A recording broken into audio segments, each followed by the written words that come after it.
History में कुछ characters इतने अजीब होते हैं कि वो असली कम और किसी डार्क फैंटेसी के विलेन ज्यादा लगते हैं। भारत में भी एक ऐसा सुल्तान था।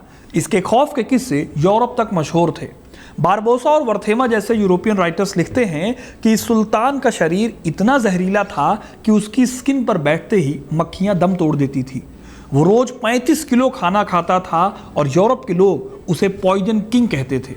सुनने में किसी मेलोड्रामा जैसा लगता है, लेकिन इन कहानियों के पीछे एक बहुत ही शातिर जियोपॉलिटिकल मास्टरमाइंड था।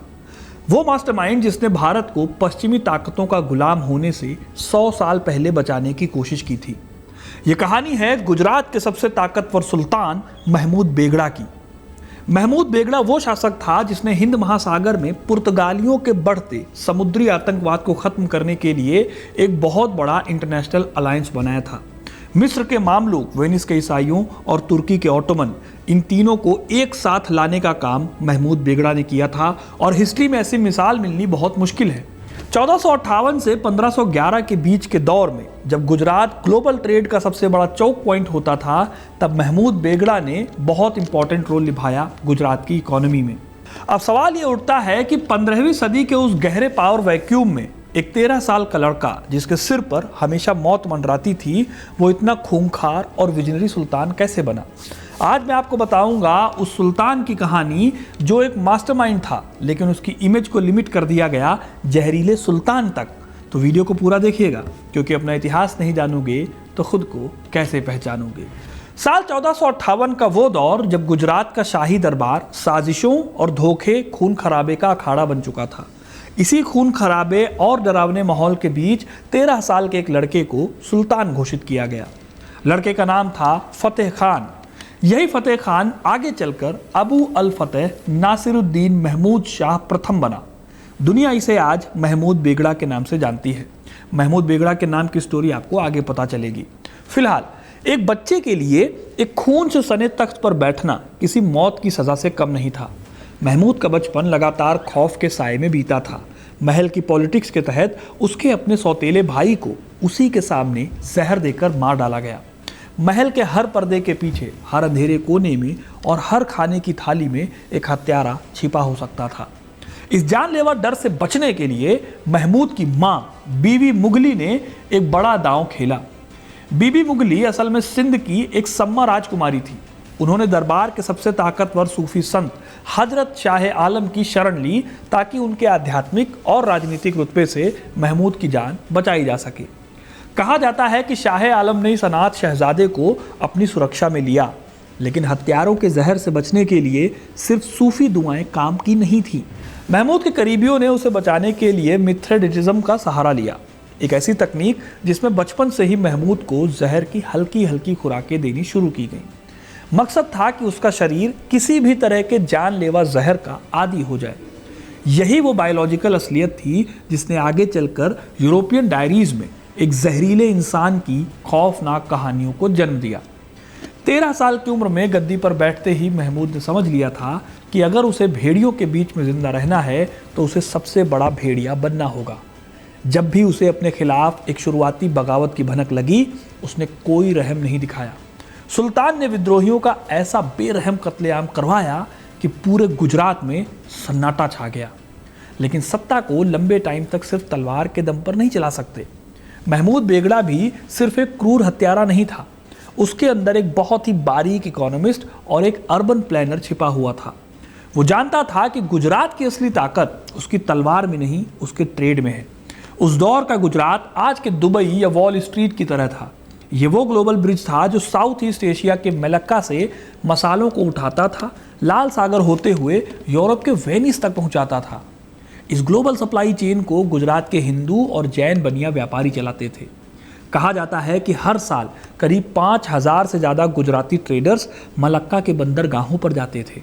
सुल्तान बेगड़ा ने इस अथाह दौलत को सिस्टमेटिक करने के लिए महमूदी नाम का एक नया सिल्वर सिक्का चलाया। ये सिक्का इतना भरोसेमंद था कि सदियों तक वेस्टर्न इंडिया का एक तरह से डॉलर बना रहा। ट्रेडर्स को लुटेरों से बचाने के लिए बेगड़ा ने पूरे गुजरात में पक्की सड़कें बनवाई और बहुत ही सेफ सराय बनवाई। लेकिन सुल्तान के सामने एक दूसरा बड़ा चैलेंज था। गुजरात का मैदानी इलाका तो इनके कंट्रोल में था, लेकिन जूनागढ़ और पावागढ़ जैसे पहाड़ों पर बैठे बहुत ही ताकतवर राजपूत शासक कभी भी इनके ट्रेडिंग रास्ते काट सकते थे। समंदर पर राज करने से पहले बेगड़ा के लिए ज़रूरी था कि ज़मीन के इन कांटों को भी उखाड़ फेंका जाए। इसी मकसद ने आगे चलकर उसको नाम दिलाया महमूद बेगड़ा। देखिए, गुजराती भाषा में बे का मतलब होता है दो और गढ़ का मतलब होता है किला। ये नाम उसे गुजरात के दो सबसे अजेय और अभेद्य माने जाने वाले हिंदू किलों को जीतने के बाद मिला। 1472 में उसने रामंडलीक तृतीय को हराया और जूनागढ़ के किले पर कब अपना झंडा फहराया। लेकिन असली और सबसे खौफनाक लड़ाई अभी बाकी थी। पावागढ़ का किला बहुत ही ज़्यादा चैलेंजिंग सिचुएशन में बना हुआ था। एक खड़ी ज्वालामुखी पहाड़ी पर बना यह किला पतई रावल जयसिंह के अंडर आता था। पावागढ़ का घेराव भारतीय मिलिट्री इतिहास का एक बहुत बड़ा लैंडमार्क माना जाता है। करीब 20 महीने तक लगातार ये घेराबंदी चली। ये वो दौर था जब भारत में पहली बार एडवांस तोपों और बारूद का इतने बड़े पैमाने पर इस्तेमाल किया जा रहा था। इन्हीं तोपों की मदद से पावागढ़ की अभेद्य दीवारों को तोड़कर सुल्तान ने जीत हासिल की। जूनागढ़ और पावागढ़ इन दोनों किलों को जीतने के बाद महमूद बेगड़ा का जो गुजरात वाला एरिया है, लैंड वाला एरिया है, वो पूरी तरह से सेफ हो गया। इन्होंने पावागढ़ के पास ही अपनी राजधानी भी बनाई। इसका नाम था चंपानेर। जमीन पर कब्जा करने के बाद सुल्तान की नजरें अब अरब सागर पर थी और समंदर को कंट्रोल करने के लिए उसे एक ऐसे इंसान की जरूरत थी जिसको लहरों से खेलना आता हो। इस मकसद को पूरा करने के लिए महमूद बेगड़ा के ग्रुप में एंट्री होती है मलिक अयाज की। मलिक अयाज ना तो कोई शाही खून था और ना ही वो गुजरात में पैदा हुआ था। आप हैरान रह जाएंगे, वो जॉर्जिया या रशिया के इलाके में पैदा हुआ एक ईसाई था। बचपन में तुर्कों ने उसे गुलाम बनाया और इस्तांबुल में बेच दिया। कई हाथों से बिकता हुआ वो एक अरब व्यापारी के जरिए सुल्तान बेगड़ा के दरबार में आया, एक गिफ्ट के तौर पर। अयाज बहुत टैलेंटेड था और उसने एक बार सुल्तान को बाज के हमले से बचा लिया। बेगड़ा इस बात से इतना खुश हुआ कि उसने अयाज को गुलामी से आज़ाद कर दिया। सुल्तान ने अयाज की कीमत को पहचानने में कोई गलती नहीं की थी। उसने इस पूर्व ईसाई गुलाम को गुजरात की नेवी का सुप्रीम एडमिरल बना दिया। मलिक अयाज ने भी दीव के छोटे से बंदरगाह को एक अजेय नौसैनिक किले में बदल दिया। उसने अपने पैसों से एक प्राइवेट नेवी तैयार की जिसमें छोटी और तेज चलने वाली नावें होती थी। इन पर तोपें लगी होती थी। अयाज की वजह से गुजरात का ट्रेड दिन दूनी रात चौगुनी तरक्की कर रहा था। सब कुछ सुल्तान के प्लान मुताबिक चल रहा था, लेकिन उनको नहीं पता था कि एक बहुत बड़ा रिस्क उनके सामने चलता हुआ आ रहा था। साल 1498 में भारत में एंट्री होती है वास्को डिगामा की। इनके पीछे पीछे एस्तादो दा इंडिया यानी पुर्तगाली एम्पायर ने अरब सागर में दस्तक दी। फ्रांसिस्को डी अल्मेडा और उसका बेटा लॉरेंको अल्मेडा भारत में पुर्तगाल के पहले वॉयसराय बनकर आए। ये एक तरह से समुद्री माफिया थे। इनका एक कार्टेज सिस्टम था जिसमें नियम साफ था, हिंद महासागर में जहाज चलाने के लिए प्रोटेक्शन मनी देनी होगी। इस पैसे के पीछे पुर्तगाली इतने क्रूर हो जाते थे कि जहाज पकड़कर नाविकों के हाथ पैर और नाक कान काटकर समंदर में फेंक देते थे। इस दौर में इंडिया और यूरोप के बीच बहुत पुराना इस्लामिक और वेनेशियन ट्रेडिंग मोनोपोली थी। पुर्तगालियों का गोल था कि वो इस वाले ट्रेड के बीच होने की दलाली का प्रॉफिट खत्म कर दे और खुद हड़प ले सारा प्रॉफिट। पुर्तगालियों के इस मकसद को कमज़ोर करने के लिए महमूद बेगड़ा ने एक ऐसा स्टेप उठाया जिसके बारे में लोगों को शायद पता ही नहीं होगा। बेगड़ा ने इजिप्ट के मामलूक सुल्तान के साथ गठबंधन बनाया। इससे भी बड़ी बात यह है कि इन मामलूकों को वेनिस के ईसाइयों ने गुपचुप तरीके से जहाज़ों की लकड़ी और ग्रीक तोपची दिलवाए। इजिप्ट के मामलूक सुल्तान ने अपने सबसे भरोसेमंद एडमिरल अमीर हुसैन अल कुदरी को लाल सागर पार करके गुजरात भेजा। यहाँ भारत में सुल्तान महमूद बेगड़ा का नेवल चीफ मलिक अयाज और कालीकट के जमोरिन की नौसेना अमीर हुसैन के बेड़े के साथ जुड़ गई। ये एक ऐसा जियोपॉलिटिकल मास्टर स्ट्रोक था जिसने 3 कॉन्टिनेंट्स की ताकतों को पुर्तगालीज के खिलाफ एक झंडे के नीचे ला दिया। मार्च 1508 में महाराष्ट्र के चोल तट पर इन दोनों ताकतों का आमना सामना हुआ। इस महीने में बैटल ऑफ चोल लड़ी गई। ये 3 दिनों तक चली नेवल कॉम्बैट थी। भारत और मामलूक सेना की छोटी और फुर्तीली नावों ने पुर्तगाल के जहाज़ों को चारों तरफ से घेर लिया। इस स्ट्रॉन्ग गठबंधन के बीच पुर्तगालियों को एक बहुत ही भयानक हार का सामना करना पड़ा। लेकिन इस जंग में जो सबसे बड़ी घटना हुई वो ये कि जंग के दौरान पुर्तगाली वायसराय का बेटा लॉरेंको डी अल्मीडा मारा गया। अब अगर आप पुर्तगाल के पॉइंट ऑफ व्यू से देखो तो हिंद महासागर में ये पुर्तगालियों की पहली बड़ी और बहुत ही शर्मनाक हार थी। गठबंधन की फौजों ने 9 पुर्तगाली सैनिकों को बंदी बनाया। दीव में इस बात का जश्न भी मनाया जा रहा था, लेकिन इस जीत के बीच उनसे एक बहुत बड़ी गलती हो गई। जब फ्रांसिस्को डी अल्मेडा को अपने बेटे की मौत की खबर मिली तो वो शौक और गुस्से से बौखला उठा। उसने कसम खाई कि इस मौत की भारी कीमत चुकानी होगी। अल्मीडा ने 18 भारी तोपों से लैस बहुत बड़े बड़े गैलियंस जहाज़ों का बेड़ा लिया। रास्ते में दाभोल बंदरगाह पड़ता था, उसको बुरी तरह से तबाह कर दिया। इसके बाद इन्होंने सीधा 3 फरवरी 1509 की सुबह दीव पर हमला कर दिया। दीव के तट पर अब जंग शुरू हो चुकी थी। नंबर में पुर्तगालियों की संख्या कम थी, लेकिन दिक्कत ये थी कि उनके जहाज़ बहुत बड़े बड़े और भारी तोपों वाले थे। अयाज खान ने जब ये सिचुएशन देखी तो उसे समझ आया कि उसकी नेवी जीत नहीं पाएगी। इसके साथ ही उसने दाभोल का हश्र देखकर पुर्तगालियों के गुस्से का अंदाज़ा लगा लिया। इसीलिए उसने एक स्वार्थी लेकिन स्ट्रेटेजिक फैसला लिया। अयाज ने चुपचाप अल्मीडा को एक माफ़ीनामा भेजा और अपनी जो मेन नेवी थी उसको युद्ध से पीछे हटा लिया। एक तरह से ये इजिप्ट के साथ धोखा था। इजिप्ट के एडमिरल अमीर हुसैन अब बीच समंदर में अकेले पड़ गए। एक लड़ाई में पुर्तगाली तोपों के भारी गोलों ने लकड़ी की छोटी नावों के पलक झपकते ही परखच्चे उड़ा दिए। शाम होते होते पूरी मामलूक और गुजराती फ्लीट तबाह हो चुकी थी। जहाज़ धू धू कर जल रहे थे और समंदर का पानी खून से लाल हो गया। अमीर हुसैन को अपनी जान बचाकर ज़मीन के रास्ते भागना पड़ा। Battle of Diu medieval Asian free trade की ताबूत में आखिरी कील थी। इस हार ने हिंद महासागर पर पुर्तगालियों के पूर्ण कब्जे पर मोहर लगा दी। इस पूरे सीन में महमूद बेगड़ा का ज़मीन वाला एम्पायर तो सेफ रहा, लेकिन समंदर पर कब्जा करने का जो सपना था इनका, वो चूर चूर हो गया।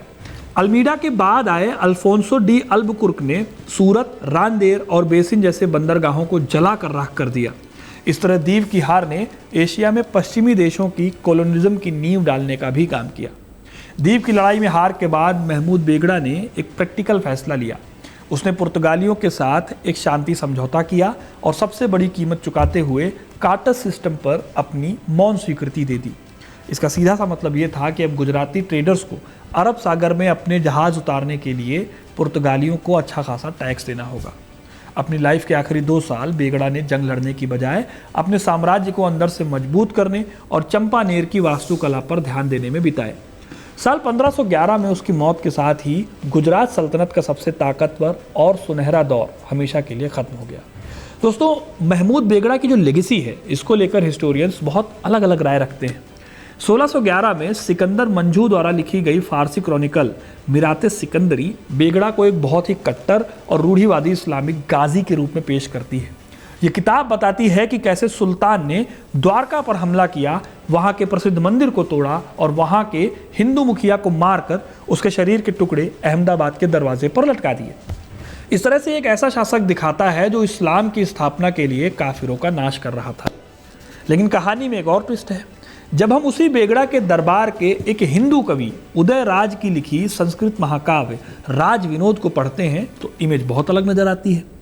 उदय राज अपनी कविता में इस अरबी सुल्तान को एक सूर्यवंशी राजा घोषित करता है। वो लिखता है कि बेगड़ा के दरबार में साक्षात देवी सरस्वती का वास है और सुल्तान देवराज इंद्र के समान है। क्या इसका मतलब ये है कि बेगड़ा अचानक से धर्मनिरपेक्ष हो गया था? मॉडर्न हिस्टोरियन अपर्णा कपाड़िया इसे प्रैक्टिकल सेक्युलरिज्म या पॉलिटिकल प्रैग्मेटिज्म कहती है। सुल्तान बहुत अच्छी तरह से जानता था कि गुजरात की जो मजबूत इकोनॉमी है वो जैन बनियों पर टिकी है और एडमिनिस्ट्रेशन चलाने के लिए उसे लोकल राजपूत अमीरों का सपोर्ट चाहिए। इसीलिए जब उसे विद्रोहियों को कुचलने के लिए मंदिर तोड़ना होता था तो वो मंदिर तोड़ता था, लेकिन जब उसे एक इंडीक किंग बनकर बहुसंख्यक आबादी की वफादारी हासिल करनी होती थी तो वो संस्कृत कवियों को संरक्षण देता था। चंपानेर के पास 1498 में बनी मांडवी की एक बहुत बड़ी बावड़ी है। इसका शिलालेख इस बात का सबसे बड़ा सबूत है। ये बावड़ी सुल्तान बेगड़ा ने बनवाई, लेकिन इसके शिलालेख की शुरुआत भगवान शिव, गणेश और देवी शारदा की वंदना से होती है। इसमें साफ लिखा है कि जो भी इस पानी को अपवित्र करेगा उसे देवी काली के क्रोध का सामना करना पड़ेगा। अब ये कोई सेकुलर सोच नहीं थी, बल्कि सत्ता को बचाए रखने का बहुत ही क्रूर, शातिर और प्रैक्टिकल कैलकुलेशन था। राजा को बहुत ज़्यादा धर्म से मतलब नहीं होता है। राजा को अपनी सत्ता बचानी होती है और उस सत्ता को बचाने के लिए वो किसी भी हद तक कोई भी मेजर ले सकता है। सुल्तान महमूद बेगड़ा अपनी इमेज और मिथकों को एक साइकोलॉजिकल वेपन की तरह इस्तेमाल करना जानता था। रोज 35 किलो खाना खाने का मिथक बायोलॉजिकली इम्पॉसिबल है, लेकिन दरअसल ये बेगड़ा का अपना स्टेट क्राफ्ट था। सुल्तान महमूद बेगड़ा का 53 साल का लंबा शासन विरोधाभासों का एक बहुत ही अच्छा मास्टर क्लास है। वो एक ऐसा सुल्तान था जिसने भारत में किलों और तलवारों की दुनिया से निकाल कर इसको बारूद और विदेशी तोपों की नई दुनिया से इंट्रोड्यूस कराया।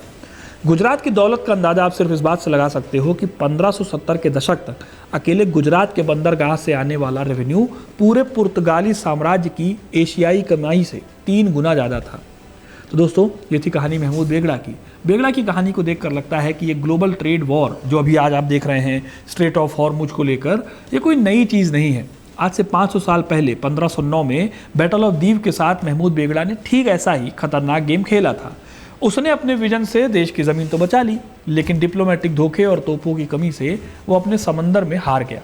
और इतिहास हमेशा यही गवाही देता है कि जो मुल्क अपना समंदर हारता है, आखिरकार एक ना एक दिन वो अपनी ज़मीन भी नहीं बचा पाता। अब आपको ये कहानी कैसी लगी कमेंट करके ज़रूर बताइए। वीडियो को लाइक और शेयर करना ना भूलें और इस इंटरेस्टिंग कहानियों के लिए, इतिहास से जुड़े रहने के लिए हिस्ट्री कनेक्ट को सब्सक्राइब जरूर करें। बहुत बहुत धन्यवाद।